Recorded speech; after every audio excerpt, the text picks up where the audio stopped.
And I would say to all of you, if you're ever facing a decision in your life, this is kind of a good rule of thumb, because you always have to ask yourself, is this not right for me, or am I just useless and lazy?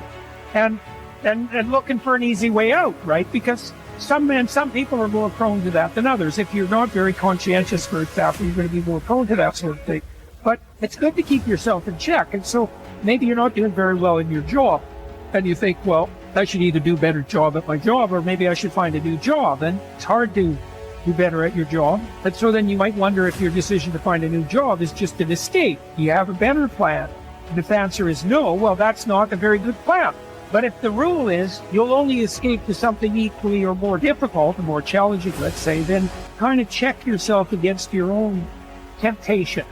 You will never win at the highest level until you can hold two competing ideas in your head. And here are the two ideas. Idea number one, this is going to take me 10 years. Idea number two, I'm going to make it happen today. And I'm going to ask myself every day, why didn't it happen today? What thing did I not do? What skill set am I missing? What am I going to have to do? What's the next massive leap forward?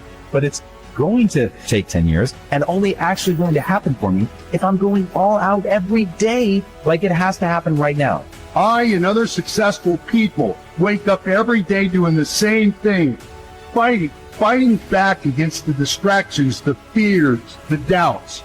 And we learn over time, we build into a habit to spend more time having control instead of more time being out of control.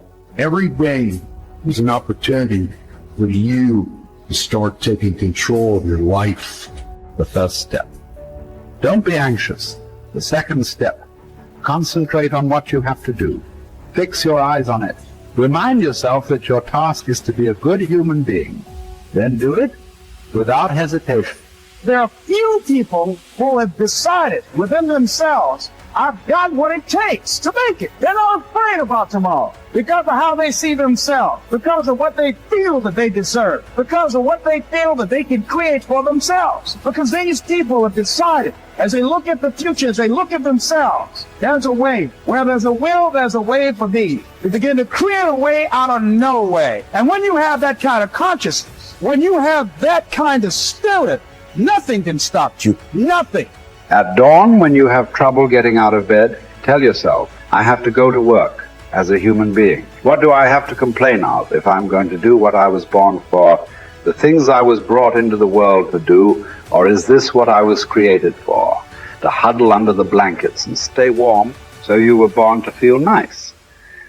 Instead of doing things and experiencing them, don't you see the plants, the birds, the ants and spiders and bees going about their individual tasks, putting the world in order as best they can, and you're not willing to do your job as a human being? Why aren't you running to do what your nature demands? You don't love yourself enough, or you'd love your nature too and what it demands of you. Casting aside other things, hold to the precious few. And besides, bear in mind that every man lives only the present, which is an indivisible point, and that all the rest of his life is either past or is uncertain. Brief is man's life, and small the nook of the earth where he lives. Brief, too, is the longest posthumous fate, void only by a succession of poor human beings who will very soon die and be no little of themselves, much less of someone who died long ago. Just that you do the right thing. The rest doesn't matter, cold or warm, tired or well rested, despised or honored, dined or busy with other assignments. Because dying too is one of our assignments in life. So as well, to do what needs doing. Look inward. Don't let the true nature of anything elude you. Before long, all existing things will be transformed to rise like smoke, assuming all things become one, or be dispersed in fragments to move from one unselfish act to another with God in mind. Only there, delight and stillness. When jarred unavoidably by circumstances, revert at once to yourself and don't lose the rhythm more than you can help. You'll have a better grasp of the harmony if you keep going back to it. When another blames you or hates you, or people voice similar criticisms, go to their souls, penetrate inside and see what sort of people they are. You will realize that there is no need to be racked with anxiety that they should hold any particular opinion about you. When you wake up in the morning, tell yourself, the people I deal with today will be meddling, ungrateful, arrogant, dishonest, jealous, and surly. They are like this because they can't tell good from evil. But I have seen the beauty of good and the ugliness of evil, and have recognized that the wrongdoer has a nature related to my own, not of the same blood and birth, but the same mind, and possessing a share of the divine, and so none of them can hurt me. No one can imprecate me in ugliness, nor can I feel angry at my relative or hate him. We were born to work together like feet, hands, and eyes, like the two rows of teeth, upper and lower. To obstruct each other is unnatural. To feel anger at someone, to turn your back on him, these are unnatural. You want to begin to look out on your life and what you want for you. And I think that when we begin to focus in the area of what does it take for us to act, I think we can say events can inspire us to act. That particular event in his life. Circumstances. A friend of mine, he wanted to do something and he just did not have the motivation and the drive and the confidence within himself. But his circumstances changed overnight through an acquisition of the company that he worked for. He lost his job through the inspiration of desperation. He had to act. See, life also are things that can inspire us to act.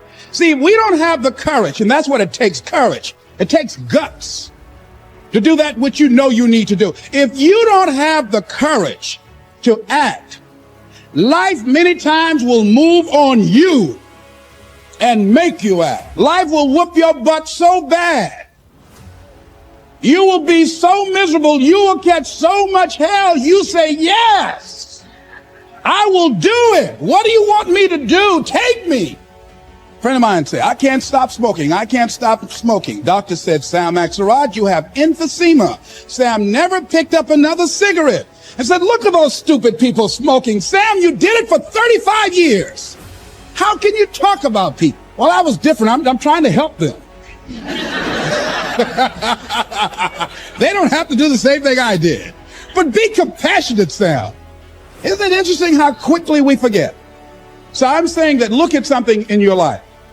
It might be just writing a letter to somebody to say thank you. It might be just to apologize to somebody. I had a confrontation in the Penobscot building with the security guard there. He responded to me what I perceived as a negative way, and he and I engaged in an argument. I did not like the way I handled that.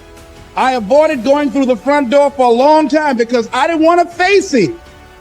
Finally, I decided to act, and I went up to him and said, I want to apologize to you for the way in which I handled this argument we had the other day. I was wrong. I hope you accept my apology. He said, I do. And I said, thank you very much. I felt relieved. Now, when you decide to act, it's not always going to be like that. A friend of mine did some work for me. It was below par, to say the least. I knew that this guy was capable of doing better work. I knew that he also had a fragile ego. So I was trying to think of what is the most sensitive way in which I can share this information with him. Because I wanted him to do my work over. I was going to pay him for what he did, but I needed my work done right. But I was afraid that I would hurt his feelings. So I was very, very meticulous in how I approached him. And I said, let me share this with you. You know I care about you and that you're a very talented and gifted person. And you and I both know that what you have given me is not a true reflection of your talents and abilities. And I'm saying, let's go back in the studio and do this again. And he said to me, I'm going to forget you ever said that. I was wiped out. He never spoke to me again. Now, when you decide to act, you're going to have some people like that. We're no longer friends. I lost sleep over that, ladies and gentlemen. I said, I can't believe that. I remember sitting up one night looking at the phone. I said, I got to call him. He said, no. And I said, no, forget that. I called, man, look here. We've been knowing each other too long to allow this to come between us. He said, don't call me anymore. And hung up.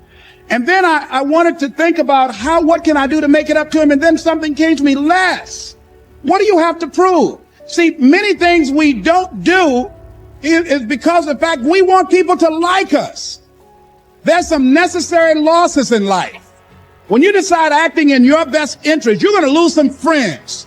Everybody's not going to approve of you. There's some people that won't like you. Who do you think you are? You're arrogant. What do you think you can do?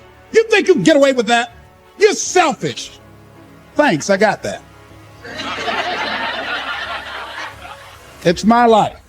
And so what I'm saying to you is that as you begin to look out on your life, this is challenging. This is not easy acting. So what are the things that we can begin to do to harness our will? Number one, you've got to bring it out and look at it. You got to take the power out of it. You've got to expose it to the truth. And the truth is that it has no power over you. So write down something you want to act on, but for some reason that you've been holding back, and look at it. The next thing is, ask yourself the question, is it helping you to continue to put it off? If it's an asset for you to continue to procrastinate, then continue to do that. But if it's a liability for you, if it's causing you some mental and some emotional challenges, or perhaps a financial problem, look at that. Examine that for what it is. Next step, ask yourself, what's blocking you? What's preventing you from acting? Why don't you have the courage to handle that? Why won't you face that? What are you running away from? What kind of avoidance behavior are you engaged in? Next is, what is the worst thing that can happen when you take action? So I looked at that and I said, what's the worst thing can happen when I tell him this? He can say, I don't like you. And he did. Now what happened? I experienced that. I looked at that. I saw that. And guess what, ladies and gentlemen? I didn't die. My feelings were hurt a little bit. I lost some sleep about it. And sometimes I think about it when I drive past his house. But I'm still here. It's uncomfortable. But it's okay. It doesn't bother me anymore. I've gotten used to it now.